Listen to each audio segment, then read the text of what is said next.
চলো দেখো আজকে আমি এই কেকটা ডেকোরেশন করেছি, এটা তোমাদের সঙ্গে ভিডিওটা শেয়ার করি। দেখো কত ইজিভাবে হবে।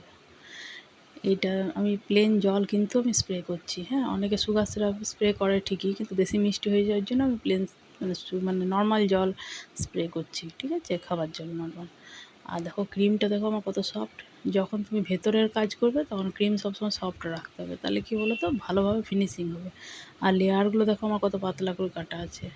ঠিক আছে, এইগুলো খেয়াল রাখতে হয় কেক বানানোর সময়। তো এই লেয়ারটা তোমার কী হয়, লেয়ারটা পাতলা করে কাটবে। যদি ক্রিমটা বেশি দেবে তাহলে কেকটা খুবই টেস্টি হবে।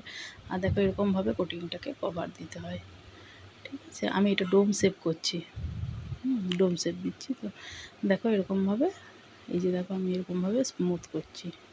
মানে খুব স্মুথ করার দরকার হবে না আমার। যেখানটা আমার কাজ হবে সেখানটা আমার স্মুথ করার বেশি দরকার হবে না, যেখানটা কাজ হবে না সেখানটা আমি বেশি স্মুথ রাখবো। এটা আমি তুলি দিয়ে স্ক্র্যাচ করে নিচ্ছি, কারণ আমার সেখানে কাজ হবে বলে। যে কালার করো না সেই তুলি দিয়ে এগুলো। আর এই যে এইগুলো দিয়ে দেখো কী সুন্দর। মানে এটা আমার মানে তোমার অরেঞ্জ কেক ছিল, সেটা আমি ডাস্ট করে নিয়েছি। মানে টুকরো টুকরো কাট পিস যেগুলো থাকে সেগুলো ডাস্ট করে, সেটা দিয়ে আমি ভাবলাম চলো ডিজাইন করে দিই। সেই ডিজাইনটা দেখতেও সুন্দর লাগবে, একটা নতুন ধরনের লাগবে। আর না বললে কেউ বুঝতেও পারবে না যে আমি ওইটা দিয়ে কোটিং করছি। হ্যাঁ, তো ওগুলো ফেলা যায়, তো সেইগুলো দিয়ে আমি কাজ করছি।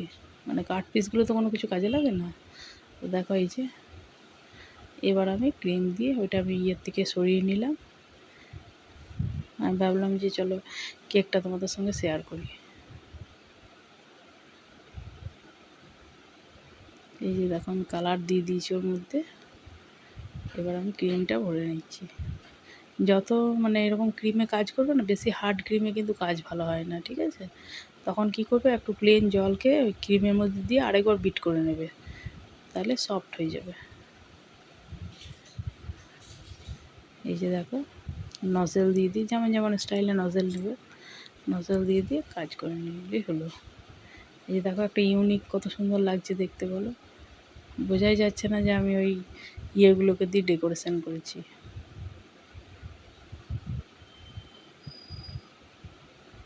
দেখো কেকটা কেমন হয়েছে। যদি ভালো লেগেছে তাহলে অবশ্যই কমেন্ট করে জানিও কেমন লাগলো।